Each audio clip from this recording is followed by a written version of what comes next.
They thought she would just raise her voice and move on, that she'd deliver a passionate speech, get clipped on Twitter, and fade by morning.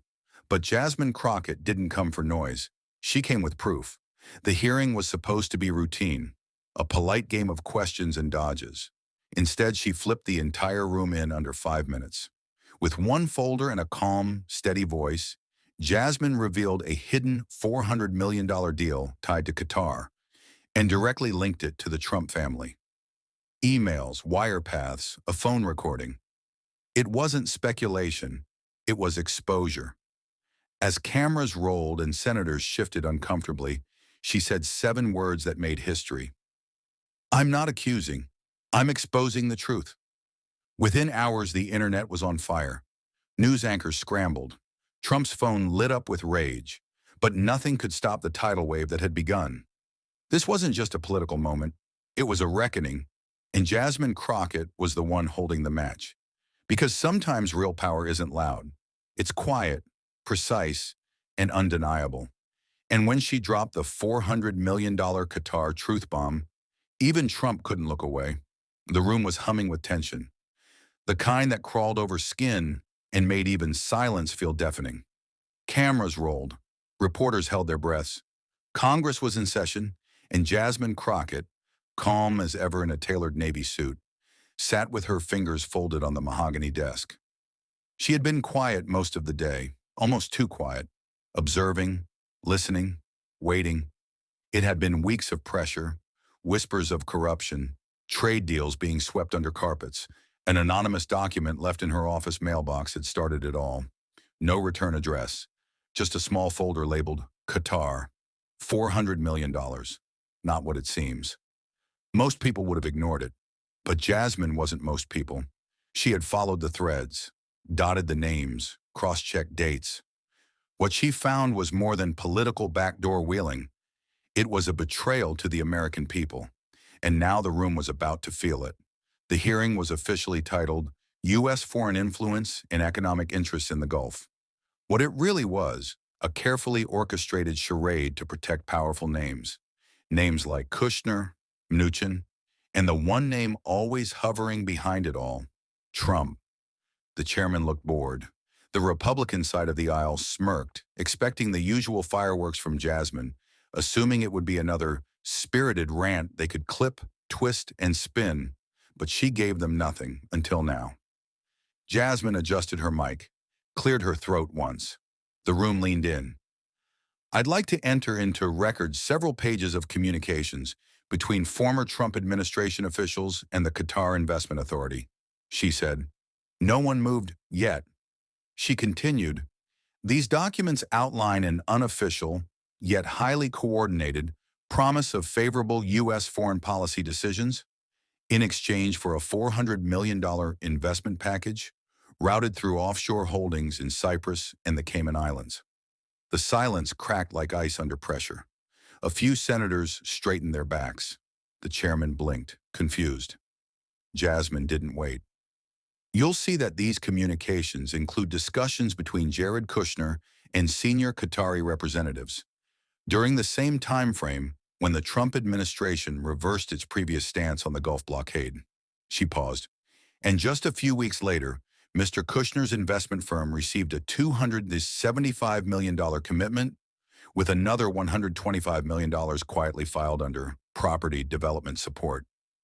Now the whispers began. Reporters fumbled with phones. Staffers leaned into each other, murmuring. But Jasmine's voice never shook. "Mr. Chairman," she said, "I'm not speculating. I'm reading from authenticated records, signed, time-stamped, verified through a third-party forensic investigation. The same forensic experts the DOJ once used in the Boeing inquiry." The chairman shuffled awkwardly, leaning toward his aide. On the far right corner, Senator McIntyre tried to cut in. "Congresswoman Crockett, are you accusing the former president's family of engaging in foreign bribery?" She turned slowly. "Senator, I'm not accusing, I'm exposing." Gasps. Across the room, Representative Matt Hastings dropped his pen. On his phone, a notification popped up. Number Qatar bombshell was already trending. But Jasmine wasn't done. She pressed a button on the desk. A screen behind her came alive. A recorded call. Dated, verified. Voices, unmistakable. First voice, a known QIA representative. Second voice, if this goes through, you'll have our support. Unofficially, of course. Third voice, Jared Kushner. The recording paused. Jasmine didn't need to elaborate. The implication was nuclear. Then the final blow. There's also this email exchange, the one that contains these words, quote, "The old man wants this sealed before November. No trail, no media, just gratitude." Unquote. No one needed to ask who the old man was. Somewhere, 2 blocks away, in a private office overlooking the Capitol, Donald J. Trump was watching the hearing live.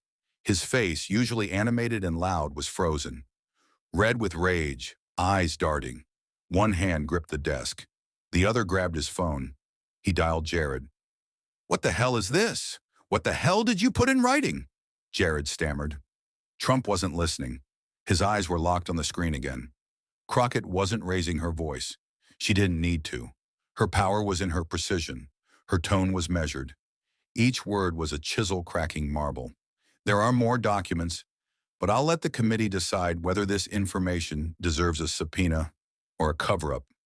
The air changed. Reporters stood now, phones raised, lips parted in disbelief. Even conservative anchors from OAN were exchanging frantic texts. The chairman called for a 5-minute recess, his voice shaking. Outside, social media exploded. 400M Qatar truth bomb, Jasmine Crockett exposes corruption. 400 million bribed Trump's advisors were already drafting statements, but the damage was done. No prepared response could outmatch the raw footage of Jasmine's delivery. Calm, factual, devastating. Back in the chamber, Jasmine remained seated. She didn't speak again. She didn't have to. The evidence did all the talking. Behind her, a young aide whispered, "They're panicking." Jasmine nodded once. They should be. By the next morning, 2 major networks led with one headline. Crockett drops $400 million bombshell. Bribery, betrayal, and Qatar ties unveiled. 3 hours later, CNN revealed that an independent committee had been requested to review the communications Jasmine submitted. Fox News went into defense mode, spinning theories, deflecting blame. But one clip played across TikTok, Twitter, and YouTube without pause.